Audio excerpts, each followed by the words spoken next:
Please subscribe to Facetv Africa and turn the notification on. Facetv Africa, ẹ jọ̀ọ́ ẹ subscribe, hete. Face TV was Swoby. My dear good people of Oyo State, it is now 2 years since we took over the administration of Oyo State. During this time, we have maintained our focus on people-centered policies that will move the people of Oyo State from poverty to prosperity. As I promised during my inaugural address, our policies and projects will be geared towards good governance. We promise to do more than confront poverty. Our pledge was to usher in an era of progress and prosperity. It is once more time for us to give an account of our stewardship. The time to look at how well we have performed in the last year and make projections towards the coming year. I can report to you that we have been doing what we promised we will do. We have been making doing business in Oyo State easier for our local and foreign investors. As a result, we have been able to reverse the former trend of companies shutting down and moving out of Oyo State. We now have more businesses making Oyo State the destination of choice for setting up their operations. We have cut the running cost of government by 50% and also reduced government overhead cost by 12.3%.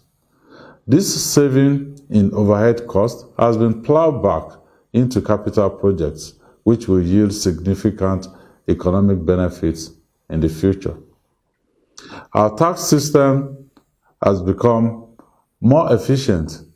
We kept true to our promise of not increasing taxes. Instead, we simplified the tax payment system and broadened the tax base to capture the informal sector. I'm happy to report that the one-stop shop concept put in place by administration has been able to ease the stress of doing business and eradicate double taxation. We also cut down on our external debt by $24 million.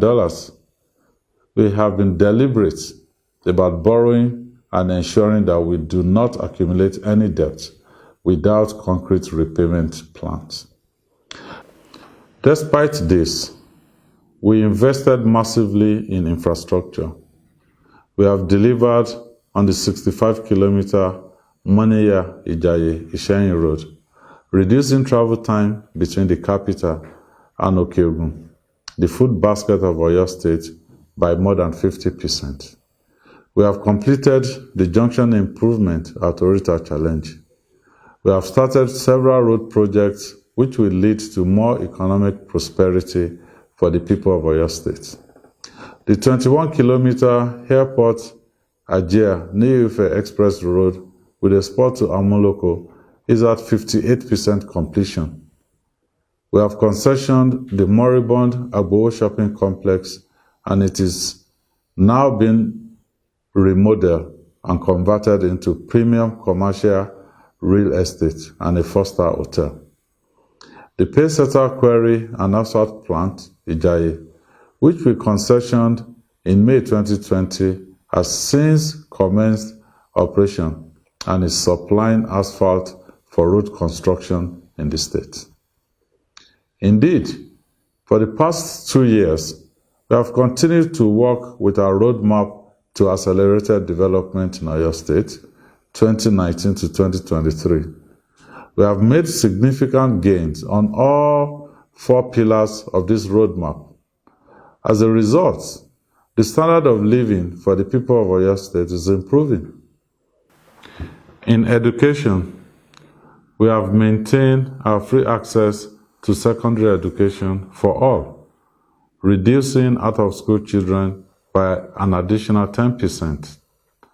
As of the last count, our administration has returned over 54,000 out-of-school children into the classrooms. We have accomplished this by tackling the root causes of their being out of school. We have not stopped at returning them to school. We have also ensured that these children enjoy qualitative education by employing teachers for them. We completed the recruitment of 5,000 teachers into our secondary schools, even as we continue building and rehabilitating schools in all zones. In the last year, we completed over 300 projects in the education sector. These include construction of 26 model schools, construction of classroom blocks, renovation of buildings in over 70 secondary schools across the state, and installation of boreholes. We have provided a more conducive learning environment for the students and teachers by distributing desks and chairs, and improved the curriculum content with the distribution of science equipment in all public secondary schools in Oyo State. I must mention that the work we have done in the Start Them Early program, STEP, which we are currently funding in 6 schools in Oyo State, that is Bishop Phillips Academy, Ibadan, Methodist High School, Ibadan, Christ High School, Oleyo, Adegun Ashake Grammar School, Iganga, Iresadu High School, Iresadu, and UMCA Secondary Grammar School, Igbeti. With this program, we are creating agribusiness enthusiasts and entrepreneurs in our secondary schools. The results we have seen so far are a testament to the fact that all our children really need is access to quality education to enable them to thrive. We plan to expand this program to 6 more secondary schools in the coming year. In healthcare, we continue to prioritize the need of the vulnerable among us. We're proud to say that our policies and programs ensure that the good people of Oyo State are cared for from cradle to old age. We have sponsored an executive bill that protects our senior citizens in Oyo State, and have followed this up with establishing the Geriatric Center at the former Jericho Specialist Hospital building at Jericho, Ibadan. We're improving on and equipping our secondary healthcare facilities. Adeoyo Maternity Hospital is gradually returning to its former glory with the procurement of state-of-the-art equipment, including high-dependency units, X-ray machines, and CT scan equipment. We have completed the high-dependency wing of the Lautech Teaching Hospital.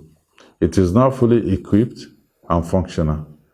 We are keeping our promise of ensuring that each of our 351 wards in Oyo State has a functioning primary healthcare center before the end of our subsisting mandate. So far, we have awarded the contract for the upgrade and rehabilitation of 299 primary healthcare centers in the state, and work is ongoing. We will work with the newly elected local government officials to ensure that this promise is kept. Let me also mention the Free Health Mission. In the last year, we met the medical and surgical needs of about 250,000 residents of Oyo State through this mission. We are resolved to now make it a quarterly activity across all the zones in Oyo State. In the security sector, we met the growing challenges by continuing to collaborate with the federal security agencies and making adequate provisions for them in terms of providing support infrastructure. In the last year, we provided operational vehicles, walkie-talkies, steel helmets, bulletproof jackets, combat boots, and other security equipment. A major win for our people in the security sector is operationalizing the Western Security Network, codenamed Amotekun in Oyo State. We recruited 1,500 members of the Corps and are continually training them to ensure that their operations follow international standards and best practices. We also put in place policies that made you, the good people of Oyo State, see yourselves as major stakeholders in the security of our state. We launched the State Security Task Force and involved non-state actors in our intelligence gathering process. As we always say, if you see something, say something, and then the authorities will surely do something. We have taken steps to secure the entry points into Oyo State. We have recently set up a joint security post at Mamu village, the border community between Ibadan and Ijebu-Ode. This post is connected to our expanded security control room and City Watch facilities at the Oyo State Security Trust Fund headquarters, Onireke, Jericho, Ibadan. We have also identified schools in vulnerable areas and connected them to this security architecture. This is part of our crime prevention protocol. Let me also use this opportunity to congratulate the good people of Oyo State for their victory at the polls during the last local government elections. We promise you democracy, and we have delivered democracy at the grassroots. It is now time to hold those newly elected leaders accountable. Indeed, all our actions in the past year tie back to the overarching objective of our administration: to deliver prosperity to the people of Oyo State. We're proud to say that all available data support the fact that the quality of life of the people in Oyo State in general is better today than it was 2 years ago. Our civil servants are being paid promptly on the 25th of every month. Our farmers are being cared for through the provision of inputs and fertilizers.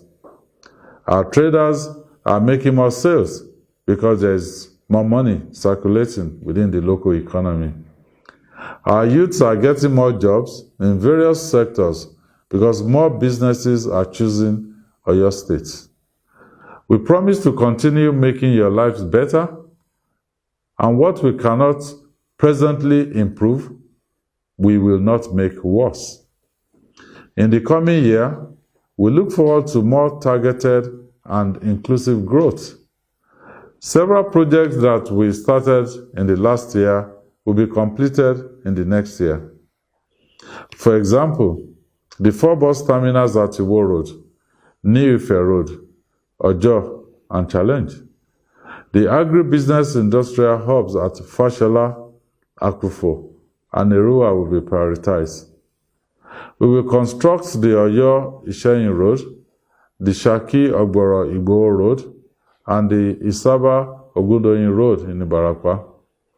We aim to complete over 200 kilometers of roads under the Rural Access and Agricultural Marketing Project, RAMP. Our critics have said that we are taking on too much at a time. We respond that we will do whatever it takes to engineer a modern Oyo State. This is our pledge. This is our mandate. As the COVID-19 pandemic eases out and more countries reopen their borders, we are ready to attract even more local and foreign investment into our dear state. While we continue to consolidate and drive investment into the agribusiness space, we will be paying more attention to tourism. We will be working hard to convert some of our over 160 tourism sites to tourism centers. I'm therefore using this opportunity to extend an invitation to investors in this sector. Oyo State remains open for business. So bring your business to us. Good people of Oyo State, in the past year, we were tried, we were tested. Some people sought to bring out the worst in us by sowing and trying to cultivate seeds of bigotry and intolerance amongst us. We fought against those tendencies. We gave them this message: we know who our enemies are. Our enemies are not people of a specific tribe gender, or political affiliation. Our enemies are the hoodlums, cultists, armed robbers, kidnappers, and bandits. We stood as one. We will continue to stand as one. I thank you for the faith and trust you have continued to show in our administration. We shall never take this for granted. We will not let you down. God bless Oyo State. God bless the Federal Republic of Nigeria. Please subscribe to Face TV Africa and turn the notification on. Face TV Africa, ẹ jọ̀ọ́ ẹ subscribe, hete. Face TV was Swoby.